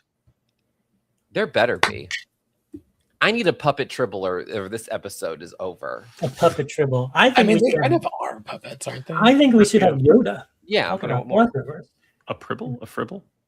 No, a Fribble was a drink at Friendly's. A fribble. like Anyway. Friendly. Yeah. Yoda. Any was cool. Final Or thoughts Baby on Yoda. You think season this is a- 2 you think of this is a Star Trek response to Baby Strange Yoda? New Worlds before we move on to the 3rd season of Star Trek Strange New Worlds? No. All right, Sorry, I well, was we just have. looking at the episodes really quick. No, not really. Yeah, so we got to do it. Could be Baby Yoda. I will kick off season 3 because we've talked about this ad nauseum. Season 3 was a mixed bag. There's a lot of fun stuff in there. There's some downright offensive stuff in there, but there are also some really interesting character moments. I'm still not sure if I'm going to go into my rant, but I will say one thing. Of his 4, was it 4? 1, 2, 3, 4, whatever. Of his too many entries in Star Trek Strange New Worlds season 3, Kirk in the Salat who ate its tail, pitch perfect. I think that should have been Prime Kirk's introduction to this series. We have 2 alternates, and then we have him being introduced in this episode. Wonderful. You know what? I'm going to do it. I really do like Star Trek Strange New Worlds, but my hottest take is their potential for greatness is deeply hindered by the 2 showrunners' clear obsession with the character of Jim Kirk. His 2 alternate entries work really well for me. His just randomly showing up all the time kind of doesn't. Trevor and I were talking about this, and he's like, well, they do this in other Trek too. And I realized that part of my problem is probably the shorter seasons. Like, it's not weird to me that Loxana Troy randomly shows up twice in a season of 25 episodes. But it is weird. It is weird. So I think this is not a knock on Paul Wesley. I think he's a great actor. Although I agree with Will, he's too old for the character at this point in his career. And I don't think some of the material that they got is pretty good. In season 3, I have particular frustrations with his inclusion in a couple of places because I feel like they're short running his intimate friendship with Spock. For example, there is an episode in season 3 that I truly feel like was a pitch from Akiva and Henry to the writers to say, make them mind meld. It doesn't need to make sense, just make them mind meld. and they sort of shortcut their intimate friendship and sort of infer that it is, at least in part, through this cheat code of a mind meld that they now know so much about each other rather than giving us character development with them. And that, even that might not piss me off if it wasn't for the plot of that episode to get us ready to just get rid of Patel as a hood ornament, because they needed to press a button at the same time. Like, it's downright insulting to us as the audience to say this mind meld is necessary so that they can press a button at the same time and do something that we know computers could do today. It just drives me nuts. I want to end this rant with some good things. Gamble, love that actor, love that character. I think him with Dr. Mbenga, something we haven't touched on enough tonight even. Babs, Dr. Mbenga in all of these seasons. Some misses with material that they've given him, but in this season, just downright wonderful. His relationship with Nurse Gamble is lovely. But if I were to say a favorite episode, this season was rough. I love Kirsten's episode. Kirsten Beyer and David Reed wrote a really fun Wedding Bell Blues, but there are a lot of little bits in a lot of episodes that I like, but overall the season was very rough for me. And I think every episode has something that kind of just falls flat, except Wedding Bell Blues. I think Wedding Bell Blues is perfect. You can infer that it's the cue, you can infer that it's not, and it's just a cute use of his voice. And we haven't talked about this, I think they did just enough with Spock and Nurse Chapel, retconning Nurse Chapel to not just be sad has been really good. And then they keep doing a little bit too much. I think this episode ending it would have been great. And my final, I like this about season 3 before I turn it over to others. I kind of fucking love Spock and La'an fucking. I like it. I like that it's not, we're doing a relationship, that they're just like casual. More casual sex in Star Trek. That's my final thought. I will say, I get the writer's strike. I get that we couldn't go back and rework scripts that were already written. But I don't understand how this season wasn't outlined better before they started writing it. Because the theme for the season is, like there are themes for the other two. This one's just, it's like, what if we just wrote some stuff with these characters we have, and we don't really know where any of them are going, including the future hood ornament, and also tried to make racism funny. Like it's like, how about no? Like, no one stood up and was like, that sounds like a horrible idea, and someone should have. It's a little all over the place.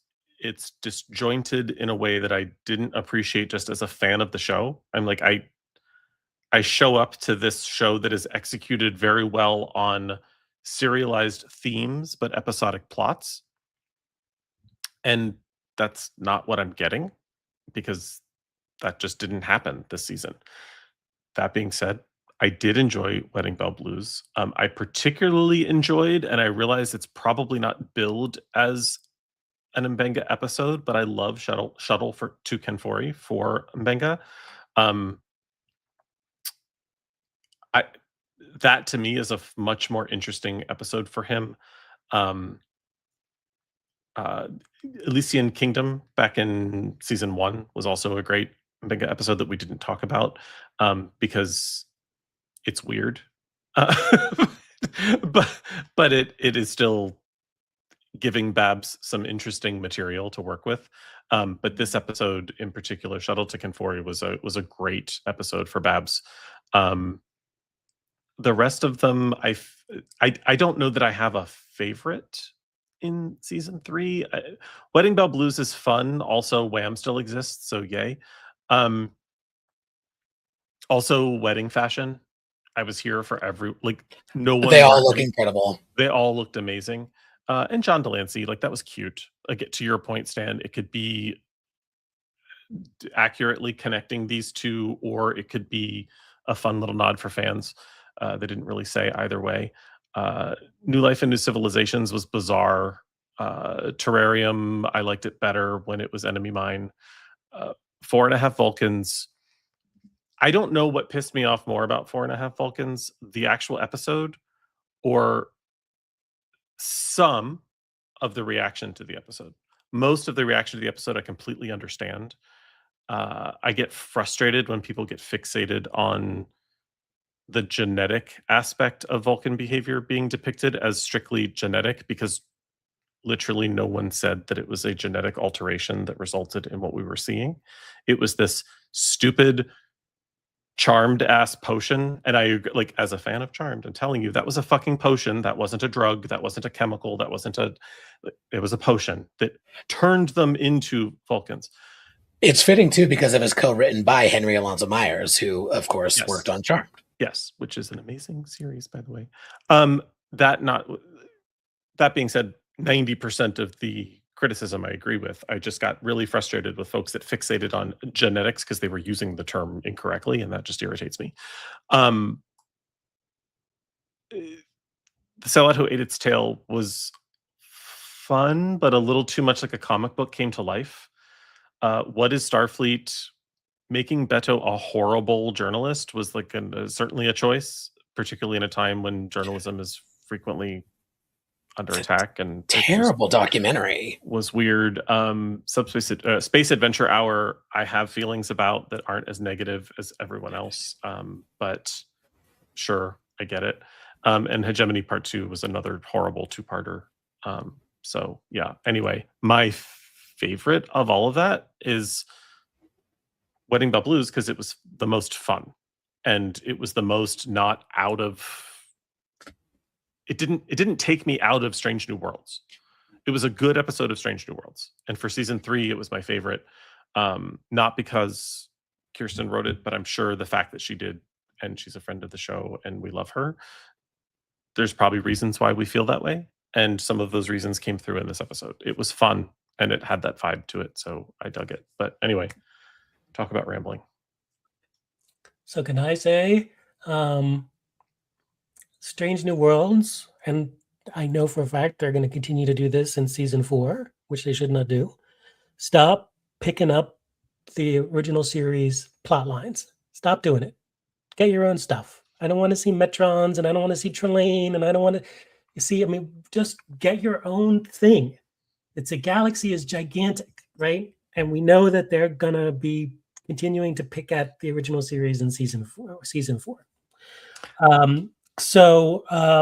If it wasn't the Enterprise with half of the original cast, I would understand that that feeling. But it is the ship that's going to be that show. But still, you don't. Why have the Metrons? Why have Trelane? Why have the Gorn? It doesn't make any sense. They had to retcon They had to retcon the Gorn to fit TOS, and to have the Metrons be like, I'm going to make you forget all about it. It's silly. Trelane didn't have to be Trelane. Could have been any character. The fact that it was Trelane is a nice nod to people who liked it, and the fact that you had John Delancey and everyone was like, oh my God, it's canon now. It's unbelievable. Okay, maybe. I like to think that, it was a fun fan canon, headcanon for a long time that Trelane and Q could have been related. You don't have to try to immortalize it. Let it sit. Let it be. Was he Trelane? Huh? Was he Trelane? Was he Trelane? He was probably Trelane. So, but you're right. Who else could it have been, right? So they left it open, but of course it was Trelane. Says you. My favorite episode, because after they're picking on all the Star Treks, just making a point about saying that they're really going after all the TOS stuff, is they decided, okay, now we're going to go to the 1960s. They're going to pick on how Star Trek came together, and we're going to make fun of Gene Roddenberry, and we're really going to go and do something that's really out of whack, and we're going to do this Space Adventure Hour. It's not my favorite. Again, it's sort of like the same thing with Subspace Rhapsody with me. They did it. It was very different. It was interesting. It was a big swing. I don't know if they were trying to capture some weird way of oh my god, the Deep Space Nine episode. What is a Deep Space Nine episode? You know what I'm talking about. With Cisco is back as a pulp writer. What's the name of that episode? No one help him. If he's going to keep bringing up other shows than the one we're talking about. Far Beyond the Stars. There it is. Far Beyond the Stars. Right. So, and I can bring up other shows. Why are you so mean? It's I thought it was an interesting take. But yes, I agree. Season 3 was a bit of a mess. Get the heck away from. You can have the characters. You've already established the characters, but you don't have to go back and visit. They're not the animated series where you have to have sequels to all the original series episodes. Do your own thing. So that's my point. Here's what I'll say about Space Adventure Hour. And I'll be controversial yet brave. And I will probably hurt someone's feelings, several people's feelings. And I apologize for that, but I'm not sorry. So I didn't enjoy that episode, but not because I thought it was making fun of the original series. In fact, I thought it was their attempt to say that there was great vision and great joy and great passion and creativity in the original series, and that the franchise as a whole and the fandom in particular has lost the plot and has lost their joy. Literal quote from the episode. And so here's my controversial yet brave statement. If you've come away from that thinking that they were poking fun and disrespecting the original series, it's because a hit dog will holler. They are talking to you. Thank you and good night. I don't think they're poking fun at the original series. I think that they're saluting the original series. I just think what they did was they very clearly did Anson Mount's character was a Gene Roddenberry-esque approach. So you could see a little bit of Gene Roddenberry, you could see a little bit of Majel Barrett, you can see a little bit of some of the people who, you can even see some of the showrunners from, the original show a little bit. So I think in that respect, you could say they were paying homage to it. So I don't think that they were necessarily poking fun at it, but I do agree with you. I think they were saying that, there was this joy, the original series. I completely agree with you, Joanne. And it was something that was very different. Interesting use of was a holodeck, right? It was a holodeck before there were holodecks, which that's a little bit odd. But I thought it was a very well done episode in the sense that it was something that was definitely off of the books. It was something very different. That was their episode. That was the let's do something. That was their big swing episode of the season. And I thought it had some really good things. But yes, I think it did pay homage, let's put it that way, to some of the 60s creators of the 60s series.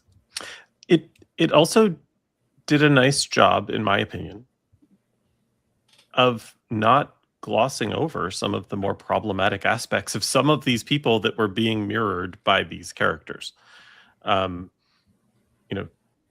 Gene, for all of his vision, was a philanderer, had many things that were not to be emulated by folks trying to be their best human self.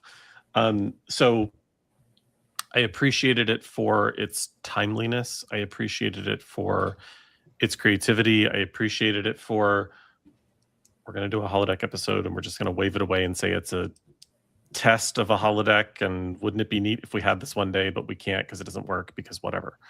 They were going to wedge it in somehow. At least it kind of fit. But I think my favorite aspect of the entire thing was giving Christina Chong something else to do. Yeah. Because she's been a little one note up until this episode. And it still fit in the character as like security adjacent detective. It was really fun. But I was really sick of the Gond. And we finally got another beat to her that wasn't also dancing with Spock, which if Ethan asks, sure, let's dance. Anywhere, anytime, name the place. Yes. But I enjoyed it as a Christina episode because to me it gave her enough to do to actually be really enjoyable. I didn't love Tomorrow and Tomorrow and Tomorrow, so getting to this helped me enjoy her performances more than I had gotten up to this point. But I also appreciate whenever someone has been on a pedestal so long that we've forgotten their flaws. Gene Roddenberry. I like the occasional let's knock that pedestal down and revisit that person.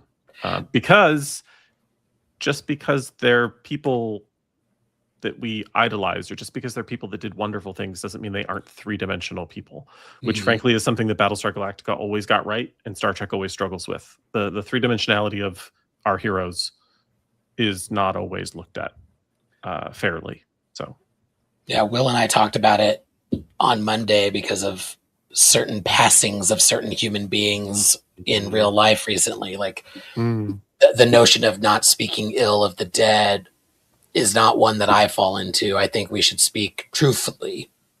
Like people are three-dimensional. People have nuance that like there are Lindsey Graham plenty was a of dead terrible person. assholes. You can still be an asshole and be dead. That's it. Yes. Like, these are the things you did. Whatever. Just because they're dead doesn't mean I can't talk shit. Yeah. In the immortal words of Depeche Mode, people are people. Exactly. Since we're on this, A Space Adventure Hour is my favorite episode of this season. But the thing is for season 3 of STL of Strange New Worlds gives me season 1 of TNG vibes. I don't know why.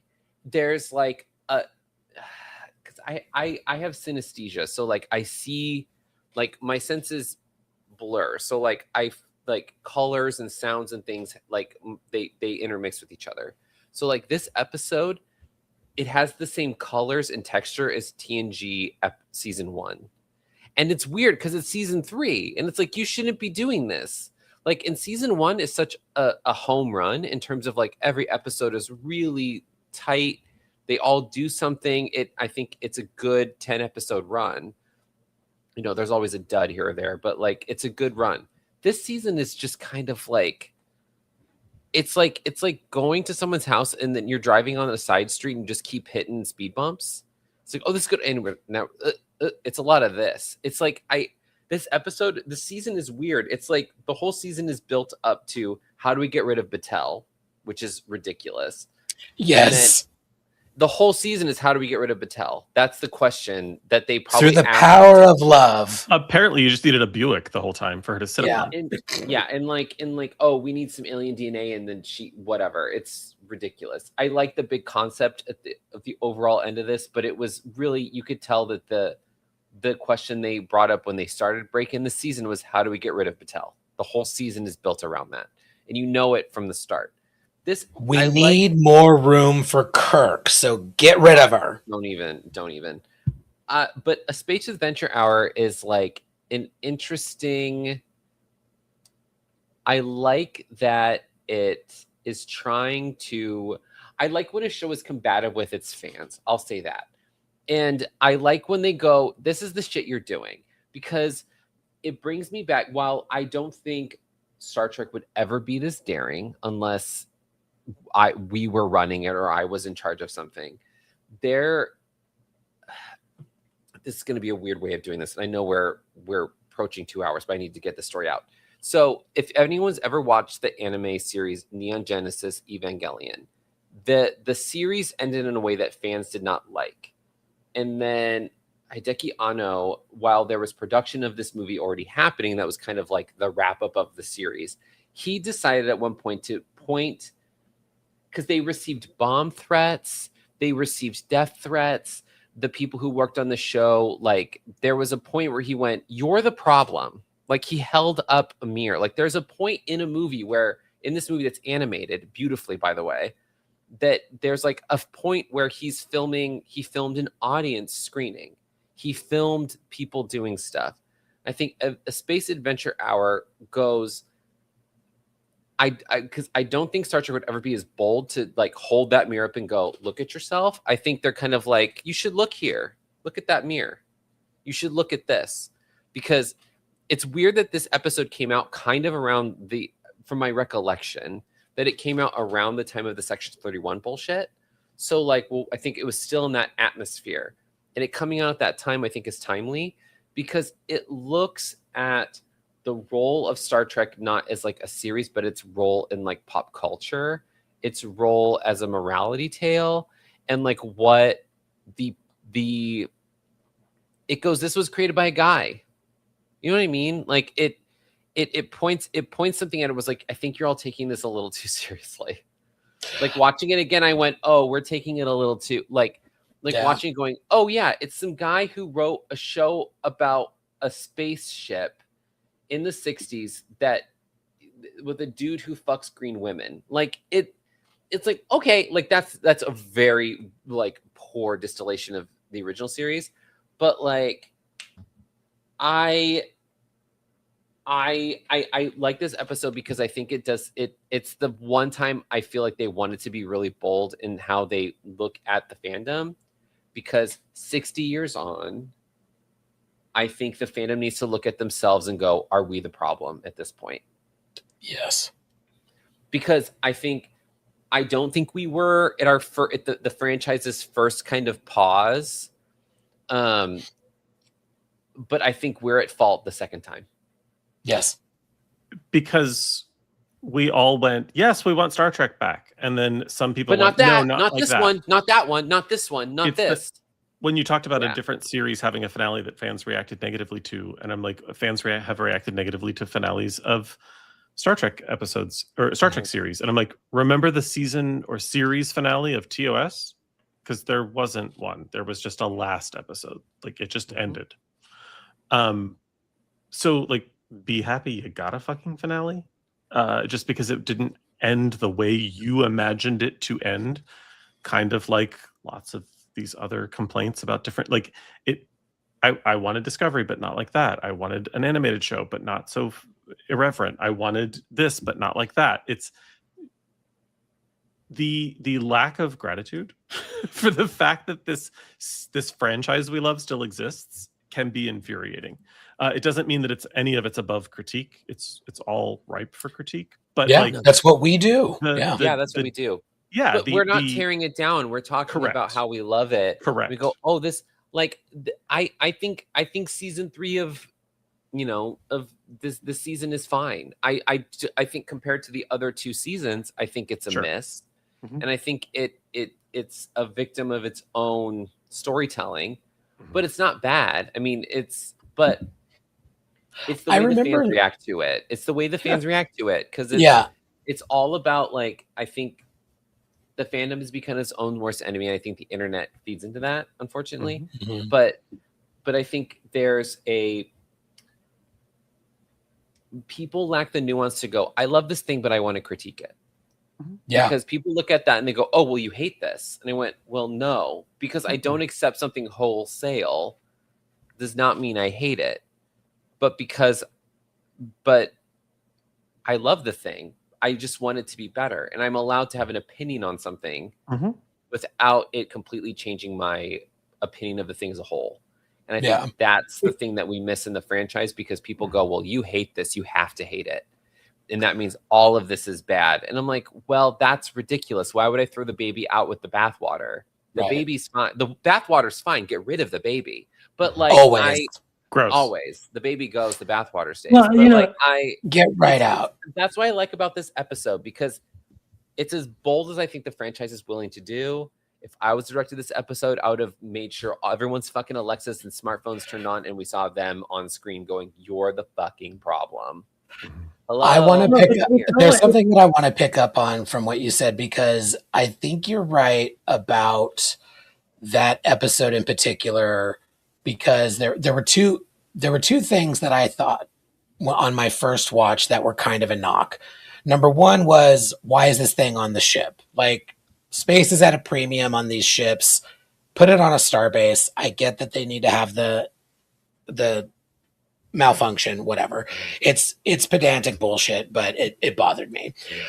Also on my first watch, what Celia was saying really impacted me. I was like, yes, this is right. But the show within the show that we were seeing did not match her rhetoric, which now hearing you talk about this episode really hits differently for me because she's not talking about that show. She's talking about Star Trek, and that show within the show being so ridiculous, that's just them having fun. Get over it, Stan. I'm sorry that it works. Yeah. Yes, and if you had only seen what we saw of the show within the show of the original series, you would have the same opinion. Yes. Or of any Star Trek show. Pick any of them. Get the cheese to sick bay. The thing it's just as fucking stupid as what we saw in the show within the show. The thing about the show within a show, that's the public's interpretation of what the original series is, because it's the distillation that Star Trek, the original series, as it exists in the zeitgeist. It's not actually what it is, because that show, rewatching it, as I've been doing, because we have a Thumb Wars coming up, I've been watching it. William Shatner's performance is incredible. He's wonderful in the show. I think he delivers an incredible performance. I think it is a show from the 60s if you look at it in context, but people remember certain things, this kind of campy aesthetic, and it gets, as it moves through culture into the zeitgeist, it becomes something different. It breaks down into something. The show within a show is just,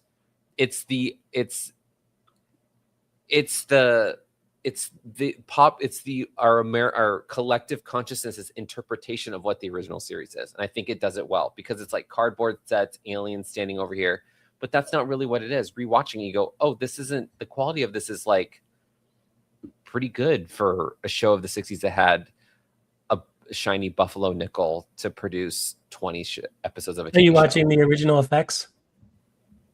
No, just because what's on Paramount Plus is just the redone, which is fine. I mean, I've seen the original effects, but I don't think it takes anything away from it. It's kind of, because they keep it looks like a model still. It's not like they went in and it's not that jarring. One thing, I know we got to wrap, but one thing that I want to talk about when we get to the TOS stuff in 11 weeks is the fandom at the time.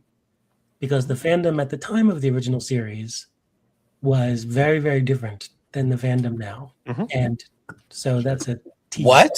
1,000%. Is that how time works? The time and the sands of the hourglass. I watched the original Star Trek series on a stone tablet. What uphills both ways in the snow. Like chronotons through the hourglass. Daniel, we must end this Salon.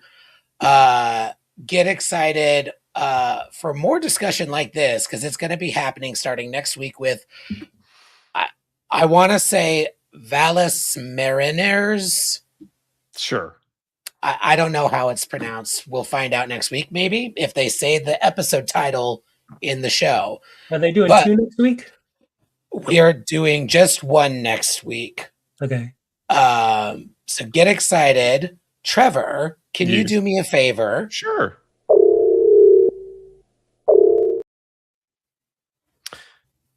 There were 4 problematic gay alerts, 1 problematic ally alert, 3 Kenwell actualies, and 18 tosser alerts.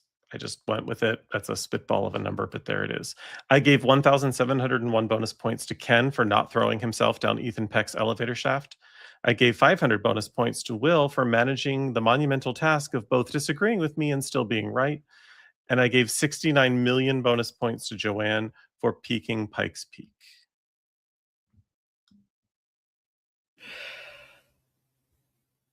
I want to meet Ethan Peck.